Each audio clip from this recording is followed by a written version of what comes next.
True. Nervous, very, very dreadfully nervous, I had been and am. But why will you say that I am mad? The disease had sharpened my senses, not destroyed, not dulled them. Above all was the sense of hearing acute. I heard all things in the heaven and in the earth. I heard many things in hell. How then am I mad? Hearken and observe how healthily, how calmly I can tell you the whole story. It is impossible to say how first the idea entered my brain, but once conceived, it haunted me day and night. Object there was none. Passion there was none. I loved the old man. He had never wronged me. He had never given me insult. For his gold I had no desire. I think it was his eye.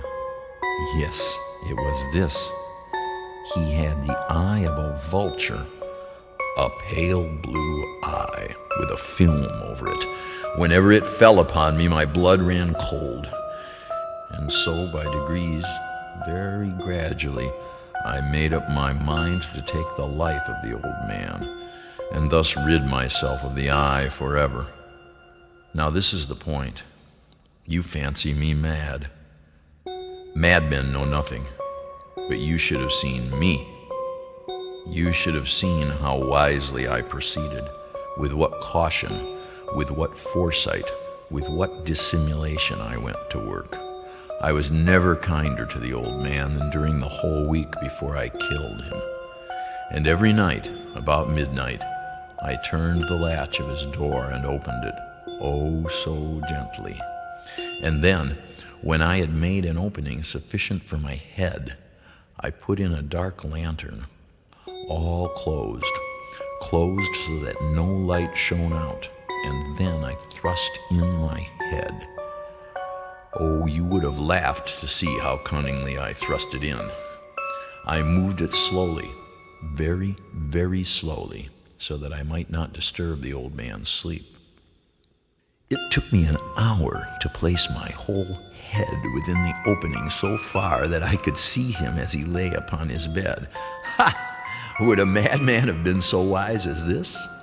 And then, when my head was well in the room, I undid the lantern cautiously, oh so cautiously, for the hinges creaked. I undid it just so much that a single thin ray fell upon the vulture eye. And this I did for 7 long nights, every night just at midnight, but I found the eye always closed, and so it was impossible to do the work, for it was not the old man who vexed me, but his evil eye. And every morning when the day broke, I went boldly into the chamber and spoke courageously to him, calling him by name in a hearty tone and inquiring how he had passed the night. So you see, he would have been a very profound old man indeed to suspect that every night, just at 12, I looked in upon him while he slept. Upon the 8th night, I was more than usually cautious in opening the door. A watch's minute hand moves more quickly than did mine. Never before that night had I felt the extent of my own powers, of my sagacity. I could scarcely contain my feelings of triumph. To think that there I was opening the door little by little, and he not even to dream of my secret deeds or thoughts. I fairly chuckled at the idea, and perhaps he heard me, for he moved on the bed suddenly as if startled. Now you may think that I drew back, but no. His room was as black as pitch with the thick darkness, for the shutters were close fastened through fear of robbers. And so I knew that he could not see the opening of the door, and I kept pushing it on steadily. I had my head in and was about to open the lantern when my thumb slipped upon the tin fastening, and the old man sprang up in bed, crying out, "Who's there?" I kept quite still and said nothing. For a whole hour I did not move a muscle, and in the meantime I did not hear him lie down. He was still sitting up in the bed, listening, just as I have done night after night, hearkening to the death watches in the wall.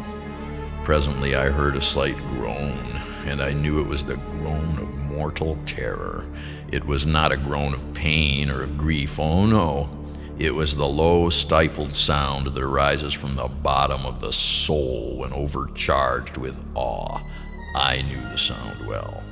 Many a night, just at midnight, when all the world slept, it has welled up from my own bosom, deepening with its dreadful echo the terrors that distracted me.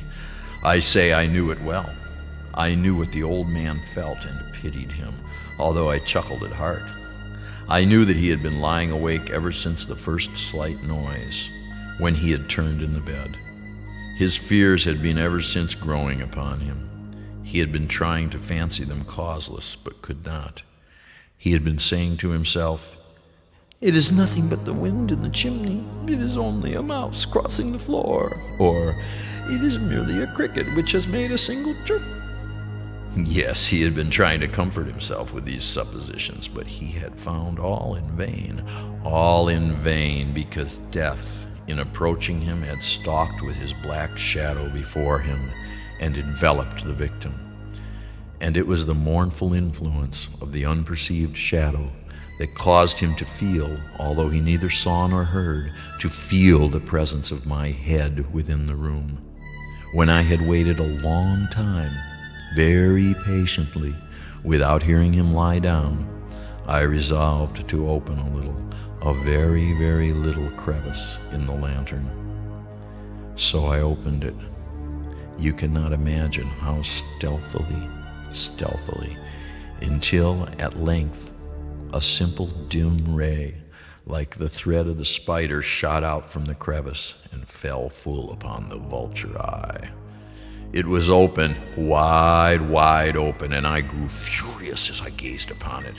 I saw it with perfect distinctness, all a dull blue with a hideous veil over it that chilled the very marrow in my bones.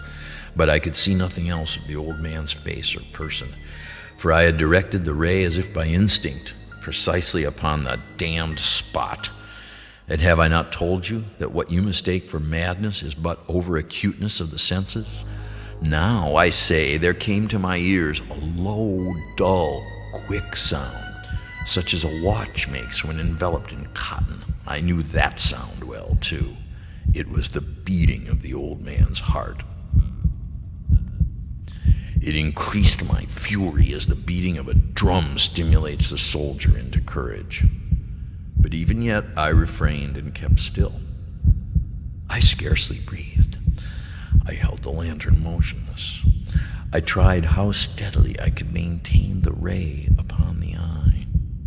Meanwhile, the hellish tattoo of the heart increased. It grew quicker and quicker, and louder every instant. The old man's terror must have been extreme. It grew louder, I say, louder every moment. Do you mark me well?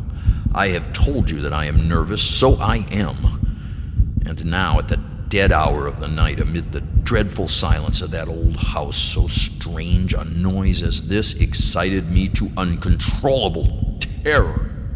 Yet for some minutes longer I refrained and stood still. But the beating grew louder. I thought the heart must burst.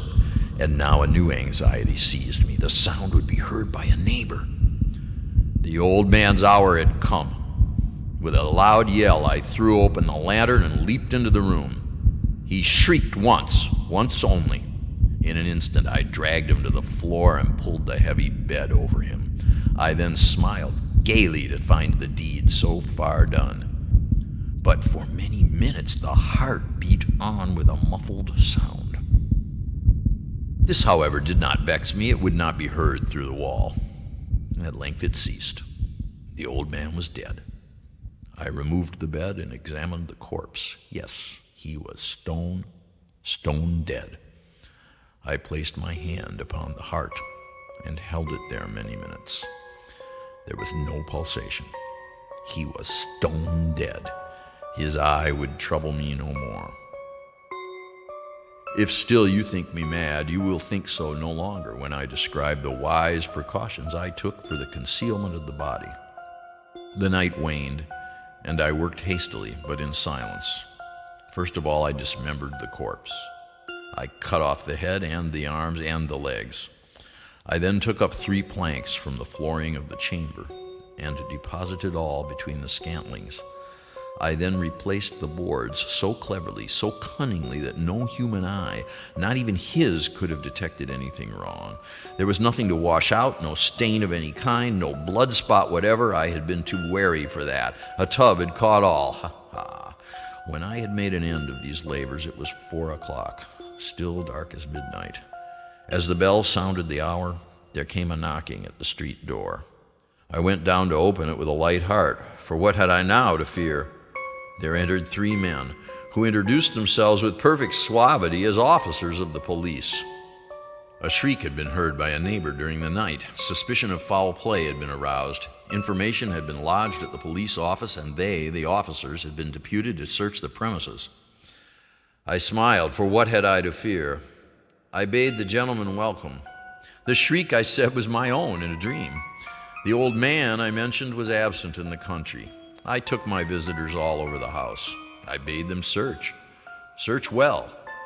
I led them at length to his chamber. I showed them his treasures, secure, undisturbed. In the enthusiasm of my confidence, I brought chairs into the room and desired them here to rest from their fatigues, while I myself, in the wild audacity of my perfect triumph, placed my own seat upon the very spot beneath which reposed the corpse of the victim. The officers were satisfied. My manner had convinced them. I was singularly at ease. They sat, and while I answered cheerily, they chatted of familiar things. But ere long I felt myself getting pale and wished them gone. My head ached, and I fancied a ringing in my ears, but still they sat and still chatted. The ringing became more distinct. It continued and became more distinct.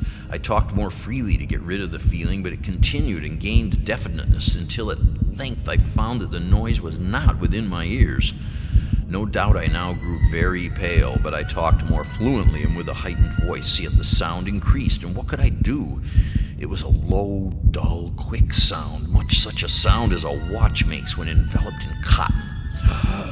I gasped for breath, and yet the officers heard it not. I talked more quickly, more vehemently, but the noise steadily increased. I arose and argued about trifles in a high key and with violent gesticulations, but the noise steadily increased. Why would they not be gone? I paced the floor to and fro with heavy strides, as if excited to fury by the observations of the men, but the noise steadily increased. Oh, God, what could I do? I foamed. I raved. I swore. I swung the chair upon which I had been sitting and grated it upon the boards, but the noise arose above all and continually increased. It grew louder, louder, louder, and still the men chatted pleasantly and smiled. Was it possible they heard not? Almighty God, no, they heard. They suspected, they knew. They were making a mockery of my horror. This I thought, and this I think. But anything was better than this agony. Anything was more tolerable than this derision. I could bear those hypocritical smiles no longer. I felt that I must scream or die, and now again, hark! Louder, louder, louder, louder! Villains! I shrieked. Dissemble no more, I admit the deed. Tear up the planks, here! It is the beating of this hideous